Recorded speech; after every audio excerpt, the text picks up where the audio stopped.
It's a rainy day today, and I'm working on this 2007 Ford E350, and I'm replacing the upper and lower ball joints.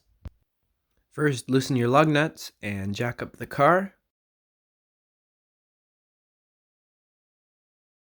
Take your lug nuts off and the wheel.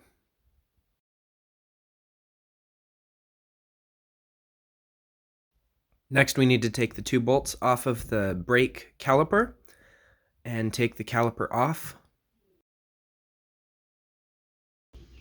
I put it aside on a bucket to keep the cable from being strained. Then take the cotter pin off of the tie rod end and loosen up the nut on there. And there's a funny little adapter thingy on the end of that just pops off. And this one was pretty easy to tap out. It was easy to tap out on both sides for me. Set the tie rod end aside. This connector, you put a screwdriver between the connector and the white piece that goes into the frame, and then pull up, and that connector will come right off of the frame and be easier to disconnect. Then disconnect the wires so you can have that out of the way. Then we need to take this bolt off that holds the top ball joint in. Then remove the cotter pin from the lower ball joint and remove the nut with a 1 1/8 wrench. Then I used a pickle fork, a ball joint separator on the bottom ball joint to separate it apart and get the bottom to come out. It was pretty tough, but I finally got it to pop off with the pickle fork. And I had the jack there to hold the whole assembly when it fell down.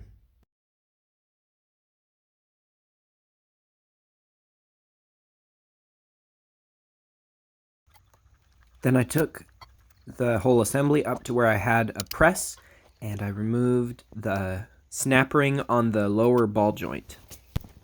Then I loaded it up in the press and pressed out the top ball joint.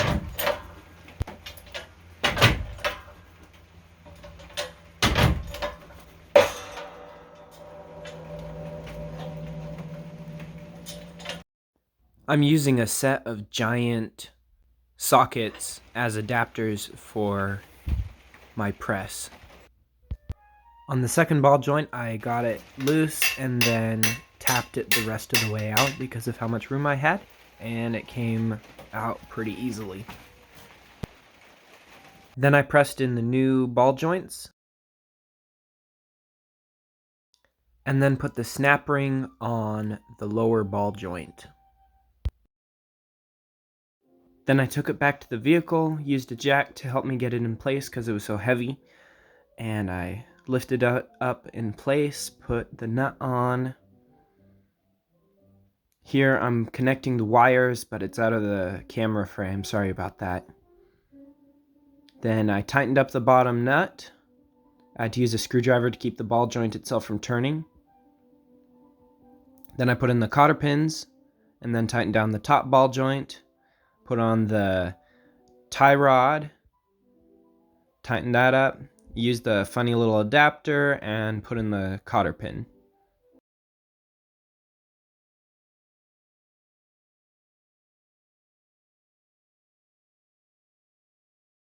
Then I put on the caliper, put in the two bolts, tighten that up, put on the wheels, tighten down the lug nuts, put on the hubcap, and we're done.